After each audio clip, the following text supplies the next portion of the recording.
Hello friends, कैसे हो सब लोग। आई होप सब लोग अच्छे होंगे, बेहतर होंगे और स्वस्थ होंगे। स्वागत है आपका फेयर्स क्लाउड लर्न टू लीड में। मैं हूं आशु और आज हम नए मंथ से जो है वो शुरुआत करने जा रहे हैं। तो नई उम्मीदों के साथ हम शुरुआत करेंगे इस महीने की, ताकि आपकी जो एक्सपेक्टेशंस हैं, जो हमारी एक्सपेक्टेशंस हैं कि आपका एग्जाम जो है वो जल्दी से जल्दी क्लियर हो सके, उसको हम पूरा करने की कोशिश करेंगे। तो आप दो बेस्ट इमेजेस देख रहे हो, लेकिन हम बहुत इंपॉर्टेंट करंट अफेयर्स को डिस्कस करने वाले हैं, तो वीडियो को बिल्कुल लास्ट तक देखना है। लेकिन आप हमारी एप्लीकेशन को डाउनलोड कर सकते हो, जिसका नाम है careers cloud. Description box link में जो है वो आप जाओ, वहां पे लिंक गिवन है, वहां से डाउनलोड कर लो, लॉगिन कर लें ईमेल आईडी के थ्रू और क्रैक करंट अफेयर्स के ऊपर क्लिक करके 1 साल या फिर 2 साल की सब्सक्रिप्शन बाय कर लें। दोनों का प्राइस जो है वो बहुत ही कम है, लेकिन एक बात ध्यान रखोगे कि 90 से 95% तक वो करंट अफेयर कवर हो जाएगा जो आपको आपके एग्जाम में मिल जाएगा। यही खासियत है अफेयर्स क्लाउड की। लेकिन ये करंट अफेयर किस तरह से कवर करेंगे, डेली सेक्शन मिलेगा जिसमें 3 तरह के सेक्शंस होंगे, डिटेल का, क्वेश्चन एंड आंसर फॉर्मेट और एक होगा क्विज, जो कि आप हमारी एप्लीकेशन के ऊपर डेली अटेम्प्ट कर सकते हो। वीकली करंट अफेयर भी होगा जिसमें 3 तरह के जो है वो सेक्शंस होंगे, detail, question and answer format और क्विज। लेकिन ये वीकली क्विज होगा, हर हफ्ते आप हमारी एप्लीकेशन के ऊपर अटेम्प्ट करोगे। मोस्ट इंपॉर्टेंट सेक्शन है मंथली, जिसमें आपको 4 तरह की पीडीएफ्स मिलेंगी। Detail PDF, question and answer format पूरे महीने के, बेस्ट 100 करंट अफेयर्स और पॉकेट पीडीएफ। 2 लाइन में, 3 लाइन में आपको करंट अफेयर मिल जाएगा, ताकि जल्दी जल्दी में करंट अफेयर को रिवाइज कर सको। लेकिन आपकी प्रिपरेशन को और बेहतर करने के लिए हम आपको दे रहे हैं 20 अलग अलग टॉपिक्स की पीडीएफ। मतलब अगर आप पर्टिकुलर एक टॉपिक को रिवाइज करना चाहते हैं तो उससे रिलेटेड जितना भी करंट अफेयर होगा आपको इस पीडीएफ में मिल जाएगा। और दोस्तों, अगर आप बैंकिंग एग्जाम की तैयारी कर रहे हैं तो आपको कंटेंट मतलब detail, question and answer format और क्विज, ये तीनों चीजें बैंकिंग एंड इकोनॉमी की मिल जाएंगी। लेकिन जो क्विज होगा वो आप हमारी एप्लीकेशन के ऊपर मंथली बेसिस पे अटेम्प्ट करोगे। और दोस्तों, जितना भी पास्ट करंट अफेयर है 2021 का, अगर वो एक ही पीडीएफ से रिवाइज करना चाहते हो तो आप एग्जाम पीडीएफ का यूज कर सकते हैं। और आपको डिटेल में बजट और इकोनॉमिक सर्वे मिलेगा। एक्सपेक्टेड क्वेश्चन एंड आंसर भी यहां से बताए जाएंगे कि एग्जामिनर यहां से क्या क्या चीजें बना सकता है। और दोस्तों, अगर आप किसी भी स्टेट एग्जाम की भी तैयारी कर रहे हैं तो हम आपको स्टेट करंट अफेयर भी प्रोवाइड कर रहे हैं। और खास बात है कि हम हर स्टेट और यूनियन टेरिटरी को कवर कर रहे हैं। तो ये सारी चीजें आपको एक ही सब्सक्रिप्शन में मिल जाएंगी। सिर्फ आपने क्या करना है, इस एप्लीकेशन को डाउनलोड कर लें, करियर्स क्लाउड को, लिंक दिया हुआ है, और लॉगिन कर लें ईमेल आईडी के थ्रू। क्रैक करंट अफेयर्स के ऊपर क्लिक करके आप 1 साल या फिर 2 साल की सब्सक्रिप्शन बाय कर सकते हैं। दोनों का ही प्राइस बहुत ही कम है। लेकिन एक खास बात मैं आपको बताना चाहूंगा कि अगर आप नए स्टूडेंट हैं, पहली बार जो है वो करंट अफेयर्स की तैयारी कर रहे हैं, तो आप 2 साल की सब्सक्रिप्शन बाय करें, क्योंकि 1 साल और 2 साल में बहुत ज्यादा प्राइस का डिफरेंस नहीं है। और दोनों ही सब्सक्रिप्शन में आपको 10% एक्स्ट्रा डिस्काउंट तो मिल ही रहा है अगर आप इस कोड का यूज करेंगे, ASH10 का। और दोस्तों, अगर आपकी कोई डाउट है, कोई क्वेरी है, तो इस नंबर और इस ईमेल आईडी पे हमें संपर्क कर सकते हैं। तो स्टार्ट करते हैं नए महीने को। 1 अक्टूबर 2021 का आज पहला दिन जो है अक्टूबर महीने का, वो स्टार्ट करेंगे। लेकिन यार, जितने भी बच्चे हैं, वीडियो को लाइक जरूर कर दिया करो, शेयर जरूर करें, कम से कम अपने एक दोस्त को तो शेयर कर ही दिया करो। चैनल को सब्सक्राइब जरूर कर लें अगर आपने अभी तक सब्सक्राइब नहीं किया है। और टेलीग्राम ग्रुप को भी आप ज्वाइन कर सकते हैं, डिस्क्रिप्शन बॉक्स में लिंक है, इससे आपको ऑफिशियल नोटिफिकेशन मिल जाएगा। जैसे आज वीडियो थोड़ा सा लेट हो गया तो आपको टेलीग्राम ग्रुप से पता लग जाता है कि आज जो है वो वीडियो इतने बजे आ रहा है। तो मोस्ट इंपॉर्टेंट करंट अफेयर में पहला क्वेश्चन है, digital quality of life index जो एक रिलीज किया गया 2021 का, उसमें इंडिया का स्थान जो है वो कौन सा है। तो ये आपने मुझे बताना है। क्वेश्चन बहुत ही सिंपल है। 2-3 चीजें याद रखनी होती है जब भी कोई इंडेक्स जो है वो पब्लिश होता है। एक तो कि किसने उस इंडेक्स को जो है वो पब्लिश किया है, मतलब कौन सी ऑर्गेनाइजेशन ने जो है वो उसको पब्लिश किया है। दूसरी चीज, उसमें इंडिया का रैंक क्या है, और वर्ल्ड की टॉप मोस्ट कंट्री जो है वो कौन सी है उस रैंक के अंदर। तो इंडिया का रैंक जो है वो दोस्तों कौन सा है, 59th रैंक है। और मैं आपको बताना चाहूंगा 2020 में इंडिया का रैंक जो है वो 57 था। मतलब कह सकते हो कि 2 स्थान जो इंडिया है वो और नीचे जो है वो इसके अंदर खिसक चुका है, मतलब 2 स्थान और नीचे जो है वो आ चुका है। तो सबसे पहले आप यहाँ पे देखोगे कि क्वालिटी, जो डिजिटल क्वालिटी ऑफ लाइफ है, मतलब डिजिटली हम जो है वो कितना अटैच है उन चीजों से, तो 59th नंबर पे आता है। टोटल कितनी कंट्री को इसमें आंका गया दोस्तों, 110 कंट्रीज को आंका गया है। जिसमें टॉप रैंक जो है वो कौन सी कंट्री का है, डेनमार्क का है। पहला स्थान आप देख रहे हो। इंडिया का स्थान जो है 59 था और आपने याद रखना है 57 था 2020 के अंदर। 2 स्थान जो है वो इंडिया नीचे खिसक गया है। और साथ ही साथ यहाँ पे देख सकते हो, साइबर सिक्योरिटी कंपनी है एक, सर्फ शार्क, उसने इसको जो पब्लिश किया। ये पूछने के चांसेस बहुत ही कम हैं। और अगर हम सिर्फ एशियन कंट्रीज को देखते हैं तो उसमें इंडिया का स्थान जो है वो 17th है। लेकिन अगर साउथ एशियन कंट्रीज को देखते हैं तो इंडिया का स्थान पहला है। तो ये बहुत इंपॉर्टेंट है कि अगर ओनली साउथ एशियन कंट्रीज को देखोगे तो इंडिया का स्थान पहला है। और साथ में मैं आपको एक बात और बताना चाहूंगा कि सबसे लीस्ट कंट्री कौन सी, मतलब सबसे नीचे 110वें पायदान पे कौन सी कंट्री है, ये है दोस्तों इथोपिया। याद रख सकते हो, लेकिन पूछने के चांसेस कम है लेकिन फिर भी आपको थोड़ा सा आइडिया होना चाहिए कि वहाँ पे थोड़ी सी डिजिटल लिटरेसी की प्रॉब्लम है। और डिजिटल क्वालिटी इस इंडेक्स को बनाने में 5 फंडामेंटल प्रिंसिपल का यूज़ किया गया है कि इंटरनेट की अफोर्डेबिलिटी कितनी है, सस्ता है, महंगा है, इंटरनेट क्वालिटी कितनी अच्छी है, इलेक्ट्रॉनिक इंफ्रास्ट्रक्चर कैसा है, मतलब ई इंफ्रास्ट्रक्चर कैसा है, ई सिक्योरिटी कैसी है, गवर्नेंस कैसी है, लोग किस तरह से, मतलब जो सरकार है वो किस तरह से रूल बना रही है, तो उसके बेसिस पे देखा जाता है। तो चीज़ें याद रखनी है जो भी मैंने आपको बताई हैं। लेकिन दोस्तों जो बाकी आप रैंक देख रहे हो ये इंडिया के ही हैं, लेकिन अलग अलग इंडेक्स में हैं। जैसे कि आप सेकंड रैंक देख रहे हो इंडिया का, ये है ग्लोबल मैन्युफैक्चरिंग इंडेक्स के अंदर इंडिया का रैंक है 2021 का, और इसमें टॉप कंट्री जो है वो कौन सा था, चाइना। और 122वां स्थान आप इंडिया का देख सकते हो, वो है ग्लोबल यूथ डेवलपमेंट इंडेक्स, हमने रिसेंटली अभी कवर किया इसको, ग्लोबल यूथ डेवलपमेंट इंडेक्स। और इसमें जो है वो सबसे ज़्यादा यूथ डेवलपमेंट के ऊपर काम करता है सिंगापुर, तो इसमें कंट्री जो टॉप है वो सिंगापुर है। 20th रैंक है इंडिया का स्टार्टअप इकोसिस्टम के अंदर। स्टार्टअप इकोसिस्टम के अंदर जो इंडेक्स रिलीज किया गया उसमें सबसे अच्छे स्टार्टअप, सबसे ज़्यादा स्टार्टअप जो है वो यूएसए के हैं। तो ये सारी चीज़ें याद रखनी है जितनी भी मैंने आपको बताई हैं। और एक इंडेक्स और याद रख सकते हो, वो है इंक्लूसिव इंटरनेट इंडेक्स।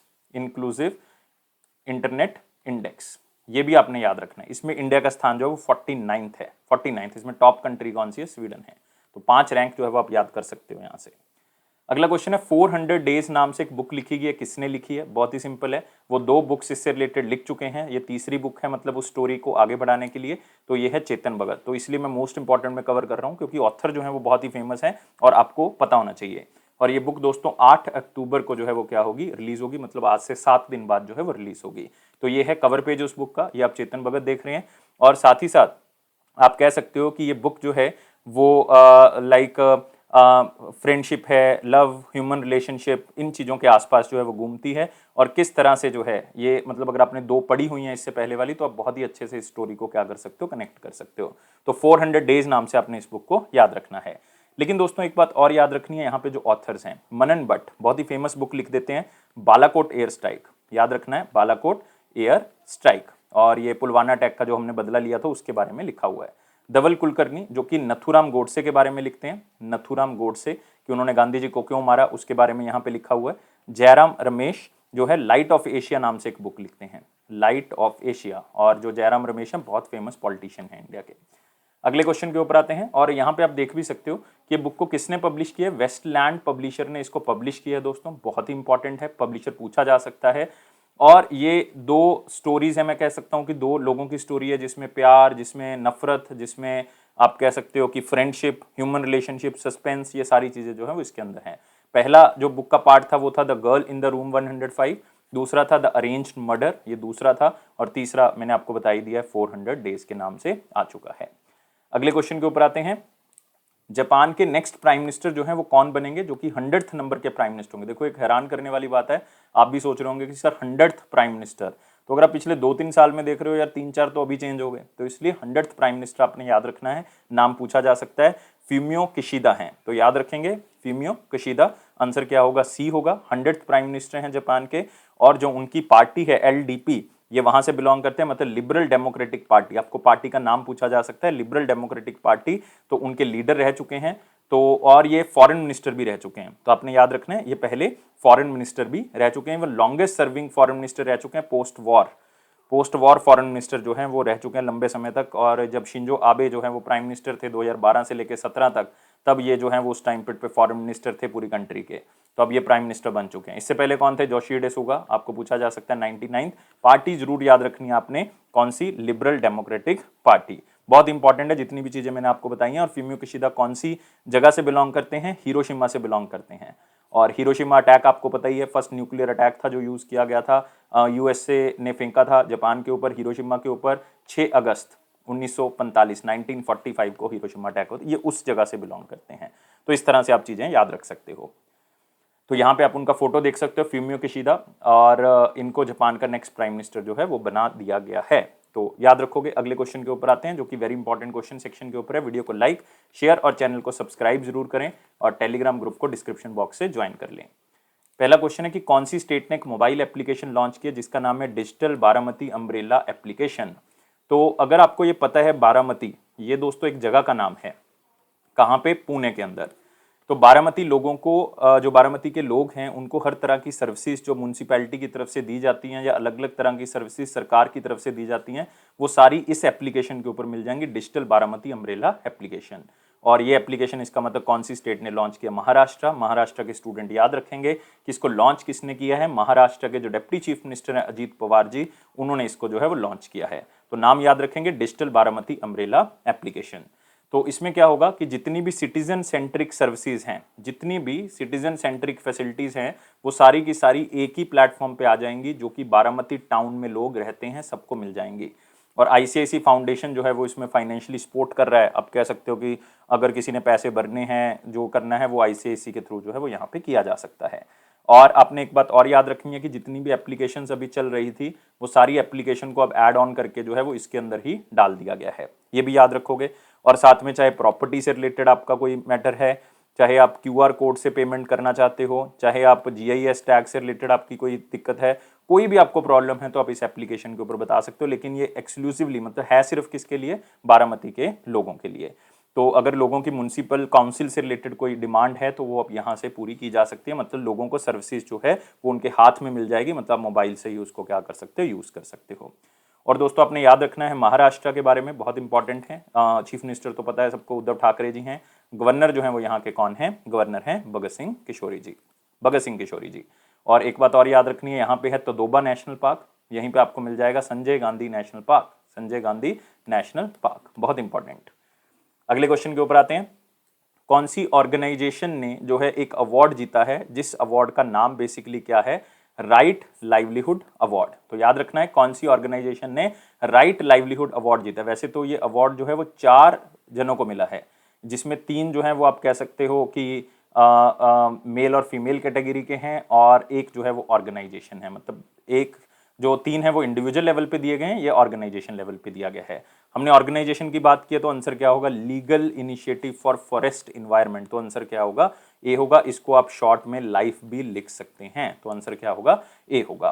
तो आप देख सकते हो ये एक इन्वायरमेंट से रिलेटेड काम करने वाली ऑर्गेनाइजेशन है, जिसको हम कह रहे हैं life, legal initiative for forest and environment. इनका जो मेन मकसद है दोस्तों यही है कि हम किसी तरह से जो है लाइक इन्वायरमेंट को बचा सकें, अलग अलग इनिशिएटिव से, नए लॉज जो है वो फॉलो करके और लीगल प्रोसेस को फॉलो करके हम बिल्कुल निचले लेवल पे हम इन्वायरमेंट को क्या कर सकें? बेसिक तरीके से बचा सकें। इसलिए इनको ये अवार्ड जो है वो दिया गया है। लेकिन आप 3 नाम यहाँ पे और देख रहे हो, मार्थे, व्लादिमीर और फ्रेडा। जो मार्थी हैं वो दोस्तों कैमरून से बिलोंग करती हैं, कैमरून से। और उनकी खासियत क्या है? कैमरून से बिलोंग करती हैं, लेकिन उन्होंने काम क्या किया? उन्होंने जो वोमेन से रिलेटेड या गर्ल्स को जो सेक्सुअल वायलेंस होती है वहाँ पे, तो उससे बचाने के लिए इन्होंने आवाज़ उठाई थी वहाँ पे। और व्लादिमीर जो कि आप कह सकते हो इन्वायरमेंट के बेसिस पे जो है वो कहाँ पे काम करते हैं? रशिया के अंदर। और फ्रेडा जो है वो कनाडा से हैं और ये ह्यूमन राइट्स एक्टिविस्ट हैं।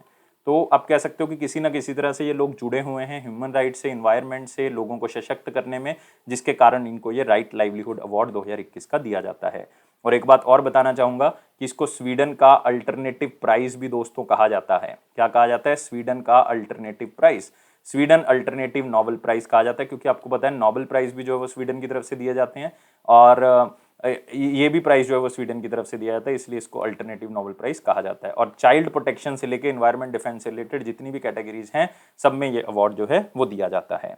और ये अवार्ड की स्थापना जो है वो 1980 में की गई थी, 1980 में। और उन लोगों को जो है वो इसमें धनराशि दी जाती है जो कि लोगों की प्रॉब्लम्स को सॉल्व करते हैं। और इसमें ऑलमोस्ट $1,15,000 जो है वो रुपए मतलब डॉलर जो है वो दिए जाते हैं, और आगे भी उनको सपोर्ट की जाती है कि वो अपना काम कर सकें। याद रखना है जो भी चीज़ें मैंने आपको बताई हैं। नेक्स्ट आते हैं, Ostrava open women doubles title जो है वो किसने जीता है? तो बहुत ही सिंपल तरीके से कि ऑस्ट्रावा, एक तो पता होना चाहिए कहाँ पे है, ये दोस्तों चेक रिपब्लिक में है। याद रखोगे कहाँ पे है? चेक रिपब्लिक में है।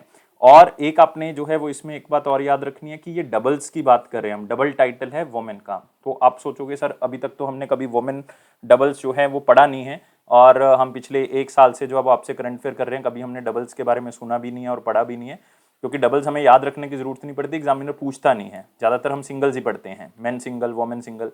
तो अब आंसर इसलिए इंपॉर्टेंट है क्योंकि इसमें यार सानिया मिर्जा है, सानिया मिर्जा है, और साथ में एक चाइना की उनके साथ प्लेयर जो उनकी जोड़ीदार हैं, जिनका नाम क्या है? शुआई जहांग। तो ये साथ में दोनों ने मिलके जो है वुमेन डबल्स टाइटल जो है वो जीता है। कौन सा? ओस्त्रावा। ये आपको पूछा जा सकता है, सिर्फ इतना ही क्वेश्चन जो है याद कर लें जितना आपको यहाँ पे स्लाइड में दिख रहा है। और ये ओस्त्रावा कहाँ पे है? चेक रिपब्लिक में। आपको पूछा जा सकता है कि कहाँ पे ये जो टूर्नामेंट है वो हुआ है।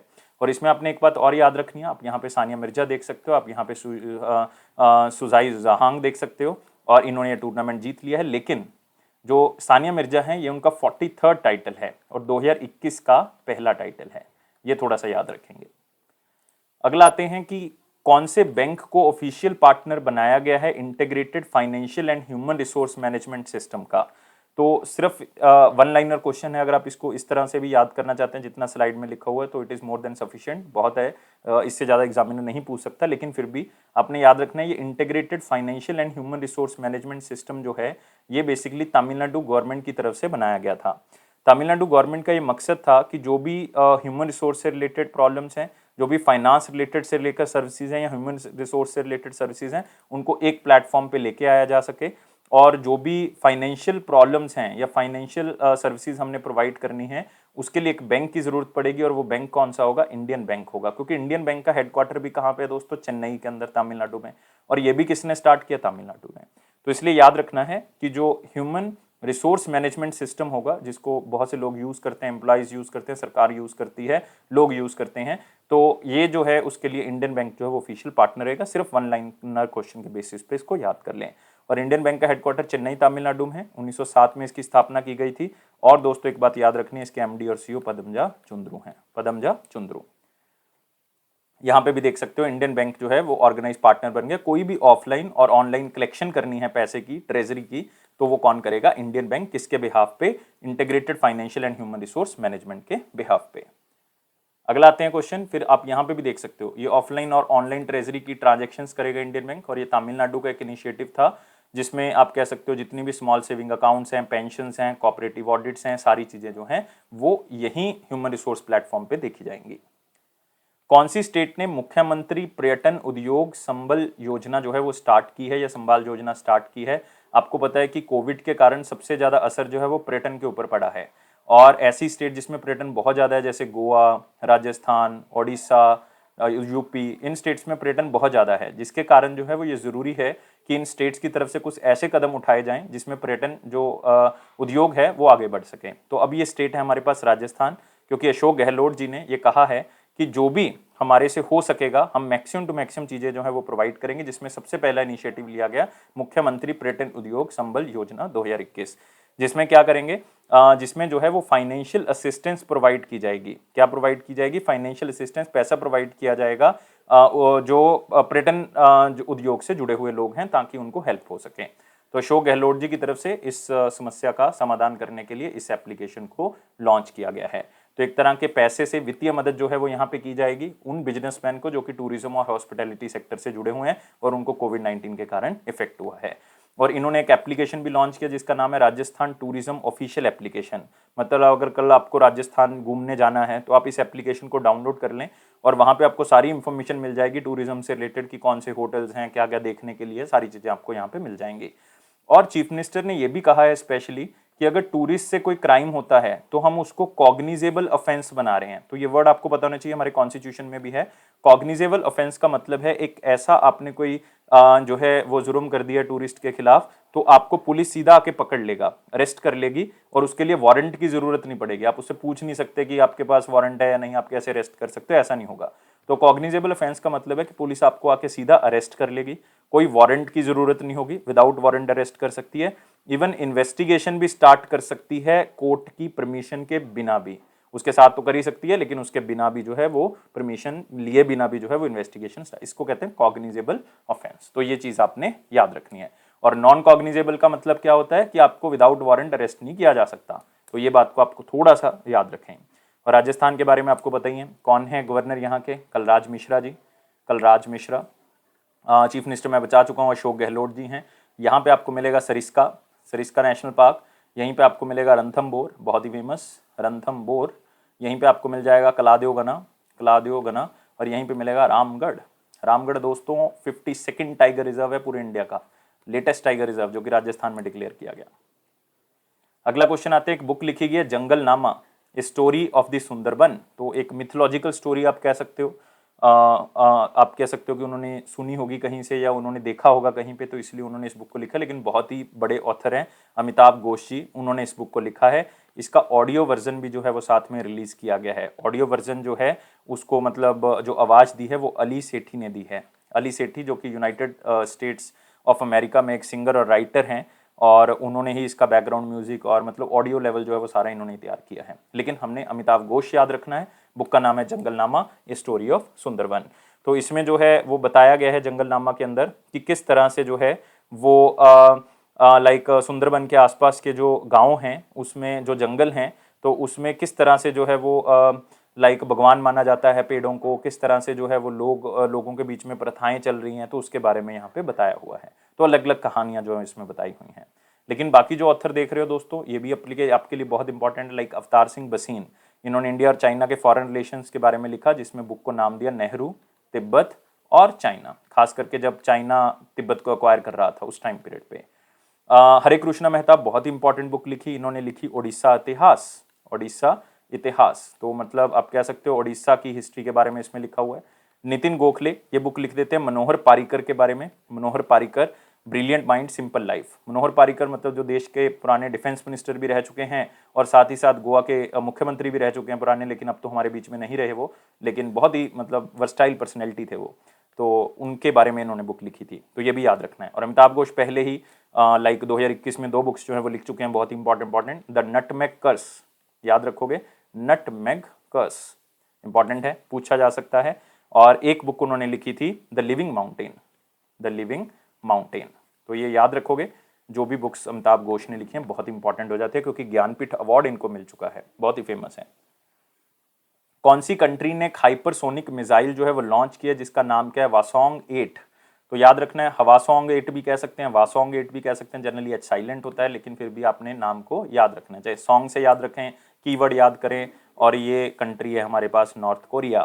तो नॉर्थ कोरिया ने इसका एक टेस्ट किया है, और ये माना जाता है कि इसका ये मिसाइल जो है वो हाइपरसोनिक मिसाइल है। हाइपरसोनिक मिसाइल का इतना ही मतलब होता है कि इसकी स्पीड बहुत ज़्यादा होती है। लाइक माना जाता है कि जितनी स्पीड साउंड की होती है, स्पीड ऑफ साउंड से 5 गुना ज़्यादा होती है इसकी तेज, मतलब हाइपरसोनिक। जैसे इंडिया के पास एक बैलिस्टिक मिसाइल है जिसको हम कहते हैं सुपरसोनिक मिसाइल है, वो हाइपरसोनिक नहीं, वो सुपरसोनिक है। हाइपरसोनिक उससे ऊपर वाली होगी।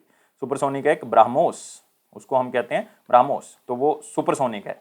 यहाँ पे बात करें हाइपरसोनिक, और भी गति जो है वो क्या होगी, तेज होगी इसकी।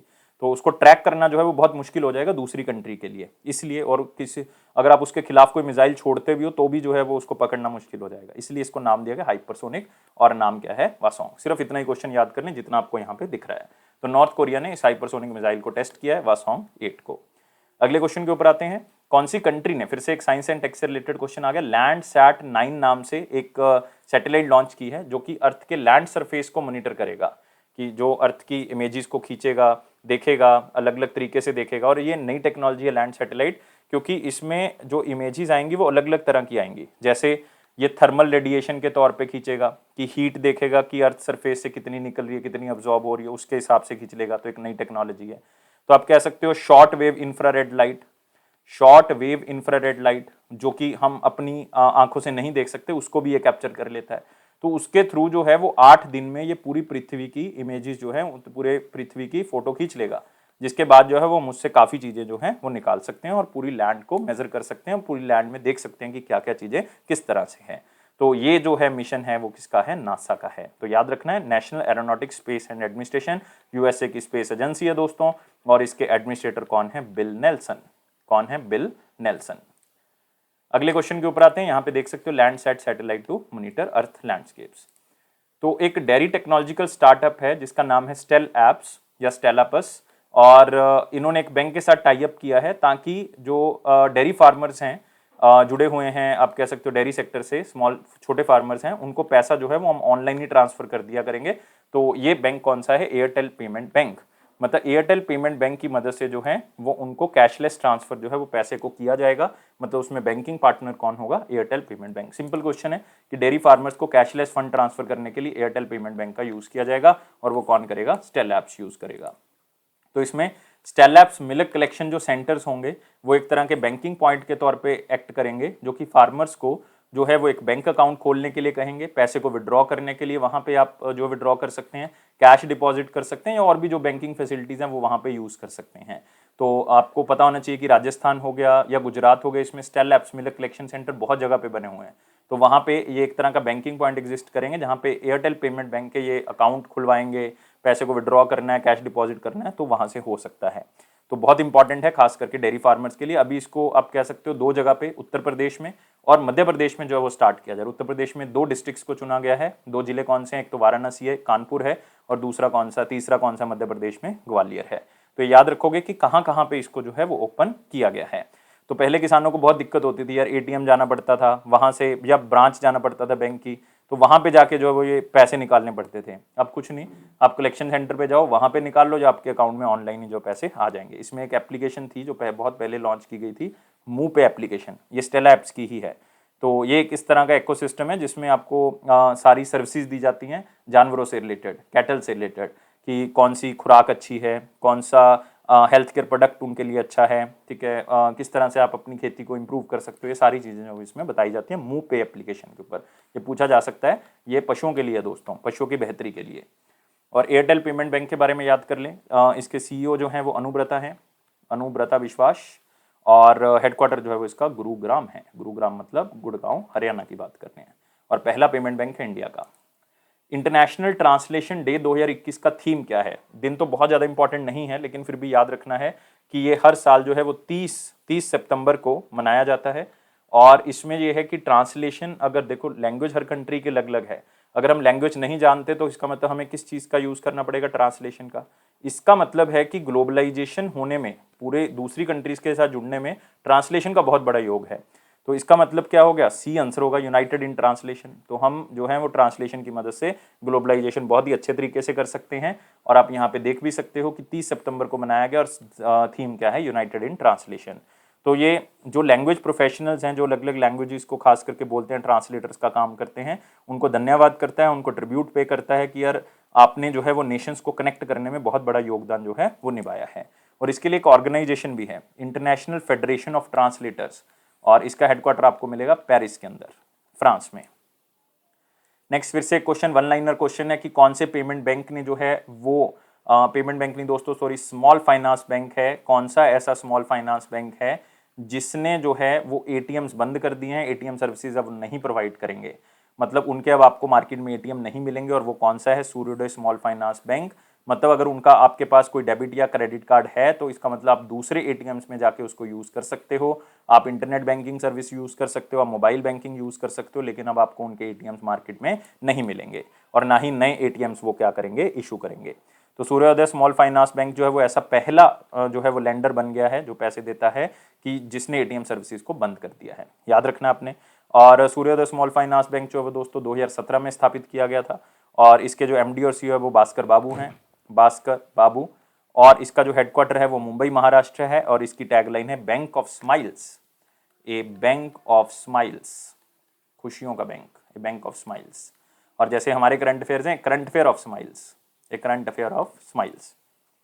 अगले क्वेश्चन के ऊपर आते हैं। अगला क्वेश्चन है हमारे पास, micro small and medium enterprises के जो मिनिस्टर हैं, जो लघु उद्योग के मिनिस्टर हैं, नारायण राणे जी, उन्होंने एक पोर्टल लॉन्च किया है, India export initiative and India exports 2021 portal.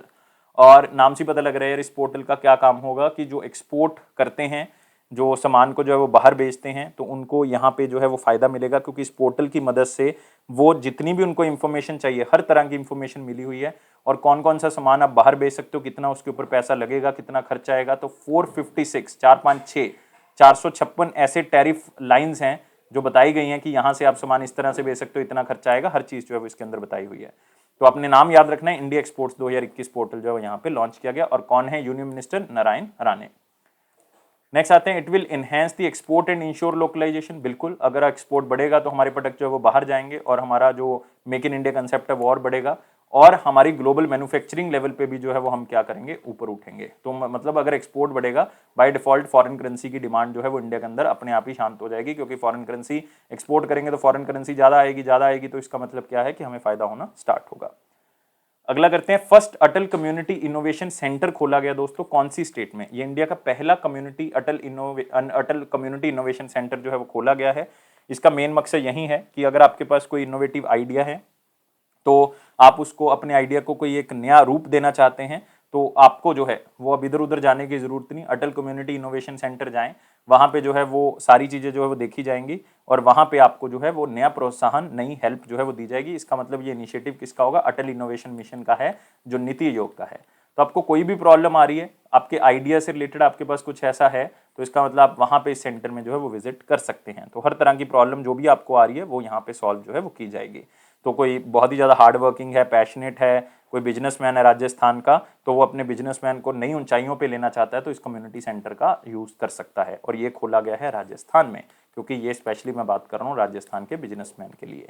तो इसलिए याद रखना है कहाँ पे खोला गया है, राजस्थान, सिंपल। और इसमें एक बात और याद रख सकते हो कि राजस्थान में एक यूनिवर्सिटी है दोस्तों, यहाँ पे ये खोला गया है। कौन सी है? वो है हमारे पास विवेकानंद ग्लोबल यूनिवर्सिटी, पूछा जा सकता है, विवेकानंद ग्लोबल यूनिवर्सिटी जयपुर के अंदर, तो वहां पे इसको खोला गया है।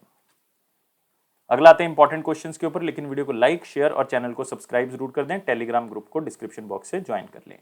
क्वेश्चन है कि ग्रुप बनाया गया था दोस्तों, एक्सपर्ट ग्रुप बनाया गया था, जो कि नेशनल लेवल पे मिनिमम वेजेस को जो है वो डिसाइड करना था कि कितना रख सकते हैं, और मिनिमम वेजेस एक्ट के थ्रू। तो उसको 3 महीने पहले ही बनाया गया था, लेकिन अब जो उसके हेड थे वो रिजाइन कर गए अपने कुछ पर्सनल कारण के कारण, तो अब उसको दोबारा से रिकॉन्स्टिट्यूट किया गया और नए हेड बनाए गए हैं। नए हेड कौन है? एसपी मुखर्जी। तो याद रखोगे नए हेड एसपी मुखर्जी हैं, पुराने कौन थे? अजीत मिश्रा थे। तो बिल्कुल थोड़ा सा जो है वो इसको दिमाग में रखना है, अदरवाइज बहुत ज़्यादा इंपॉर्टेंट क्वेश्चन है, हम इंपॉर्टेंट में ही इसको कवर करें, मोस्ट इंपॉर्टेंट या वेरी इंपॉर्टेंट में कवर नहीं कर रहे हैं। तो अजीत मिश्रा जो है वो फॉर्मर थे और एसपी मुखर्जी नए हैं। और टोटल कितने मेंबर हैं इसमें? 9 मेंबर्स के ग्रुप है। तो ये डिसाइड करेगा, सरकार को गाइड करेगा कि किस तरह से आप जो है वो मिनिमम वेजेस जो है वो रख सकते हैं, किस तरह से जो है वो हम जो है वो मजदूर हैं उनको और जो है सशक्त बना सकते हैं। तो याद रखना है आपने सिर्फ इतना ही। तो एक्सपोर्ट ग्रुप बनाया गया जो मिनिमम वेजेस को डिसाइड करेगा, बताएगा, सरकार को रिकमेंड करेगा, और उसमें एक बेस रेट बता देगा कि इतने से इतने रख सकते हो। जैसे 202 से लेके 222 तक, अभी 202 चल रहा है, पहले 182 था, कोविड के कारण जो मिनिमम वेज कितना कर दिया? 202 कर दिया, 20 रुपये बढ़ा दिया गया था। तो अब जो है वो इसको दोबारा से देखा जा रहा है। तो एसपी मुखर्जी जो है वो चेयरमैन है। नेक्स्ट पद्म श्री अवार्डी, पद्म श्री इनको मिल चुका है, बाला वी बालाचंद्रन जी, इनका देहांत हो गया। फेमस है, मतलब बहुत अच्छे स्पीकर हैं, मैनेजमेंट गुरु हैं, और इन्होंने एक इंस्टीट्यूट भी बनाया है तमिलनाडु, क्योंकि ये तमिलनाडु से ही बिलोंग करते हैं, चेन्नई से बिलोंग करते हैं, लेकिन इनका देहांत यूनाइटेड स्टेट्स ऑफ अमेरिका में हुआ है। इनका एक इंस्टीट्यूट इन्होंने स्थापना की थी, Great Lakes Institute of Management, Great Lakes Institute of Management, जो कि तमिलनाडु में ही है। तो उसकी स्थापना की थी, बहुत बड़े स्पीकर भी हैं। इनको अंकल बाला के नाम से जाना जाता था, अंकल बाला के नाम से इनको जाना जाता था। तो याद रखना है, इंपॉर्टेंट है, तमिलनाडु से बिलोंग करते थे। अब आते हैं वन लाइनर इंपॉर्टेंट पॉइंट्स के ऊपर, जिसमें पहला पॉइंट क्या है कि आरबीआई ने इंडियन ओवरसीज बैंक को निकाल दिया है। किस श्रेणी से? प्रॉम्प्ट करेक्टिव एक्शन श्रेणी से निकाल दिया है। प्रॉम्प्ट करेक्टिव एक्शन में उन्हीं बैंक्स को दोस्तों डाला जाता है जिनका जो है बैड लोन बहुत ज़्यादा हो, एनपीए बहुत ज़्यादा हो, परफॉर्म नहीं कर रहे, तो उनके ऊपर निगाह रखी जाती है खास तौर से, तो उनको कहते हैं प्रॉम्प्ट करेक्टिव एक्शन।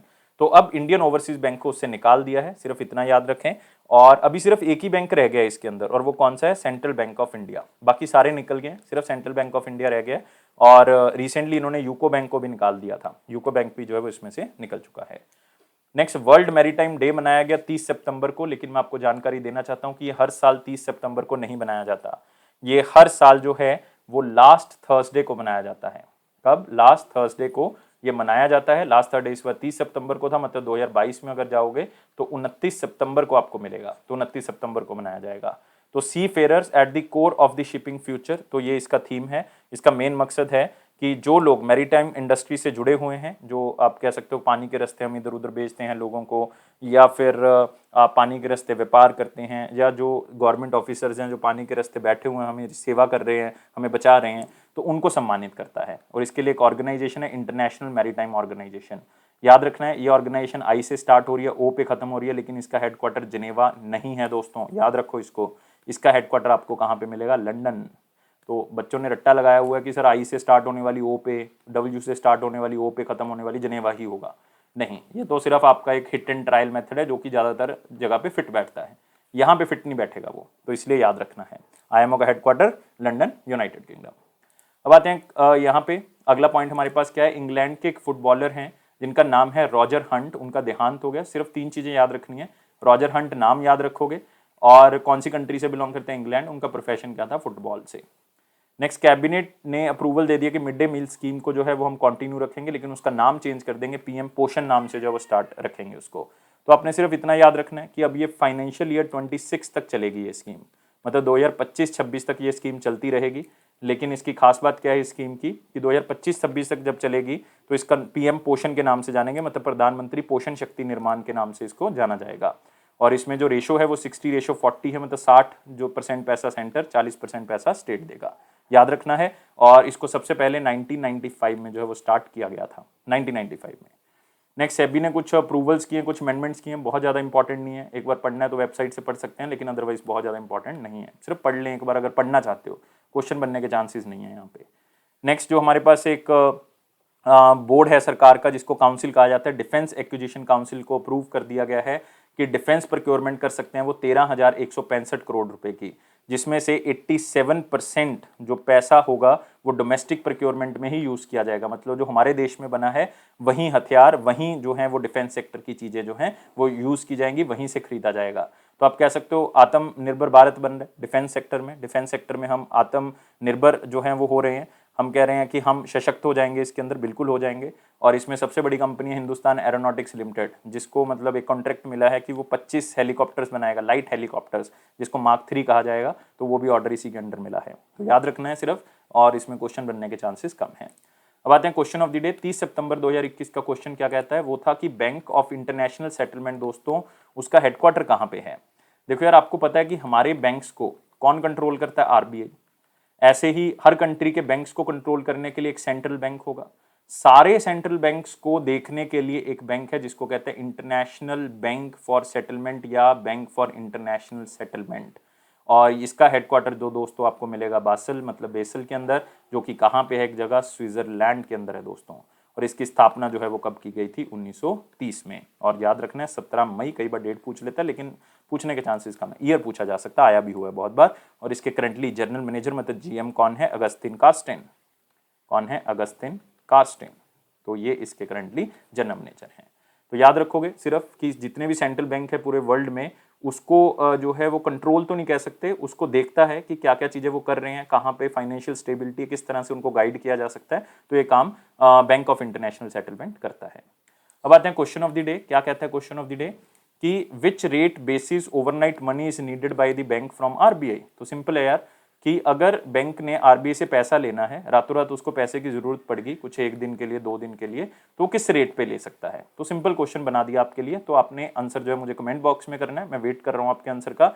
लेकिन ध्यान रखना है यार, लाइक जरूर कर दे वीडियो को, कम से कम अपने एक दोस्त को शेयर जरूर करें, मैं उम्मीद करूंगा आप ये काम करोगे। चैनल को सब्सक्राइब कर दें अगर आपने अभी तक सब्सक्राइब नहीं किया है, बेल बटन को प्रेस कर दें और टेलीग्राम ग्रुप को ज्वाइन कर लें। इससे फायदा ये होगा कि आपको ऑफिशियल नोटिफिकेशन मिल जाएगा। और ये अफेयर्स क्लाउड का प्रॉमिस है कि आपके कॉन्फिडेंस को जरूर बूस्ट करेगा। इसी तरह से साथ चलते रहो और हमेशा लाइफ को जो है वो लाइटली लेके रहोगे, बहुत ज़्यादा सीरियस नहीं लेना हमने, खुश रहोगे, स्माइली की तरह मुस्कुराते रहोगे तो आपका एग्जाम जल्दी क्लियर होगा। Thank you guys, take care and bye bye.